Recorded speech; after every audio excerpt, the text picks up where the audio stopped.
แต่เสียงลูกเจ้าอยากหูข่าวคนไก่เด้น้องใจน้ำป่วยน้ำลุกคมเหงาบ่เศร้ากลับมาเด้อขึ้นมาอ่อยใจน้องผู้คล้องทางหวังหูข่าวย่ำเสียงลมพัดเจ้าทางน้องทำคดีอายเอ้ย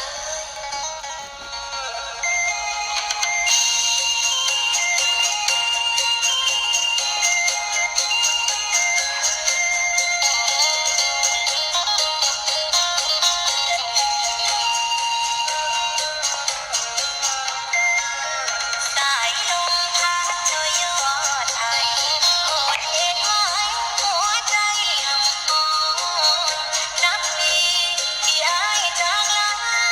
ลืมสัญญาอยู่ที่หัวหน้าดอนคนเก่าเหงาช่วงเราร้อนสุดอาวรณ์อ้อนน้องห่วงใยน้ำตาไหลนองสองแก้ม ตอนเหลียวแนมสายลมพาไทยลมเอ่ยรำไห้พัดมาปาก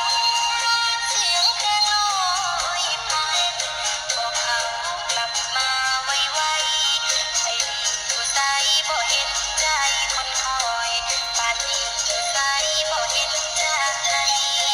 คนคอย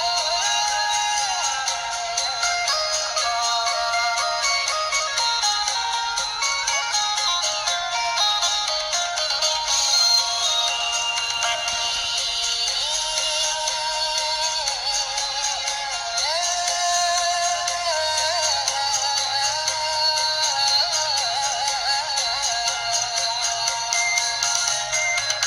หอมคือจานหวานคืออ้อยฝากเสียงลำลอยลอยสมอยอ่อนมาออกตา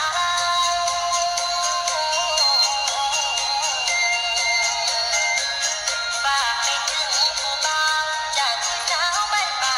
คนใจมันหวังเดียว โอ้ยน้องพี่น้องบ่เคยคนเดียวมีใจซื่อถือสัจจาคำสัญญามันนั้นลบหักจริงเสมอตัวคน เป็นกังวลแต่น้ำอายคนที่หน้าที่ใจ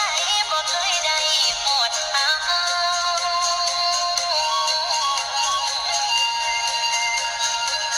ฝนตกมาน้องโอ้เอาอ่อนยามหนาวลมพัดดองหัวใจน้องอังคัน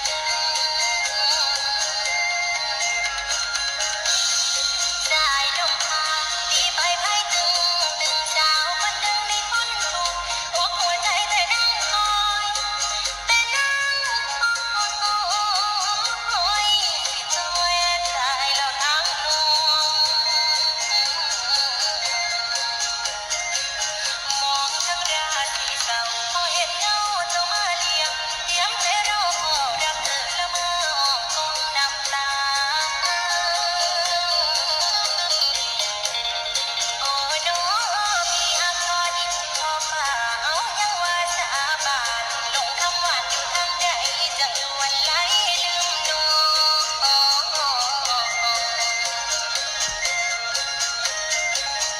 ก่อนสิไกลหน